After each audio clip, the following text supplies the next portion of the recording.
یوں تو اس کائنات میں کوئی بھی چیز ایسی نہیں ہے جو اللہ تعالیٰ نے کسی وجہ اور فائدہ کے بغیر پیدا کی ہو۔ اس کائنات میں ہر چیز اللہ تعالیٰ نے اپنی حکمت اور مصلحت کے تحت پیدا فرمائی ہے۔ ہر چیز کا کوئی نہ کوئی عمل اور فائدہ ضرور ہے۔ اقبال مرحوم نے کیا خوب کہا کہ نہیں ہے چیز نکمی کوئی زمانے میں، کوئی برا نہیں قدرت کے کارخانے میں۔ اللہ تعالیٰ نے اس کائنات میں کوئی چیز بری پیدا نہیں فرمائی۔ اپنے وجود کے اعتبار سے سب اچھی ہیں۔ ہر ایک کی پیدائش میں کوئی نہ کوئی مصلحت ضرور ہے۔ البتہ جب ہمیں کسی چیز کی موجودگی کے فائدوں کا پتہ نہیں لگتا تو ہم کہہ دیتے ہیں کہ یہ چیز بری ہے یا بے فائدہ ہے، ورنہ حقیقت میں کوئی چیز بری نہیں۔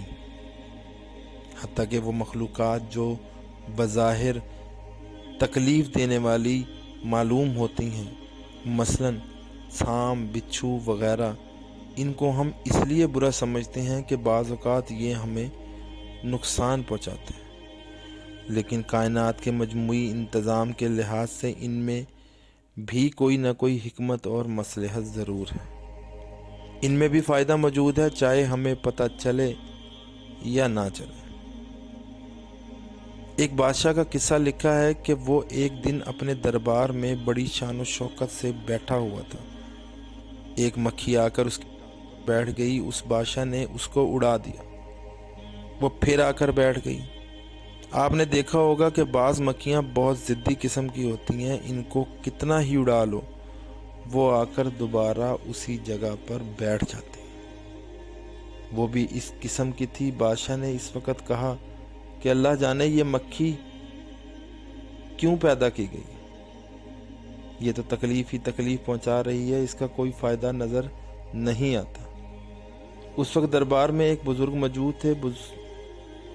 ان بزرگ نے اس بادشاہ سے کہا، اس مکھی کا ایک فائدہ تو یہ ہے کہ تم جیسے جابر اور متکبر انسان کے دماغ درست کرنے کے لیے پیدا کی گئی کہ تم اپنی ناک پر مکھی بیٹھنے نہیں دیتے، لیکن اللہ تعالیٰ نے دکھا دیا کہ تم اتنے بے بس ہو کہ اگر ایک مکھی تمہیں ستانا چاہے تو تمہارے اندر اتنی بھی طاقت نہیں ہے کہ اپنے آپ کو اس کی تکلیف سے بچا لو۔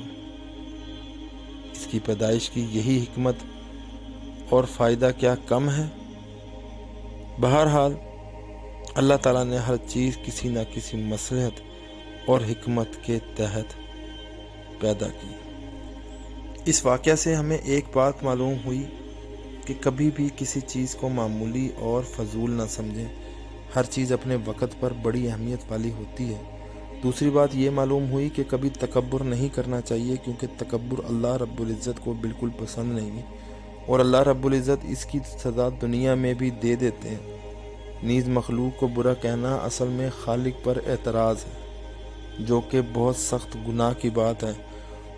ہم بھی کسی کے قد، بات کرنے کے انداز یا کسی کمزوری یا معذوری کا ہرگز مذاق نہ اڑائیں۔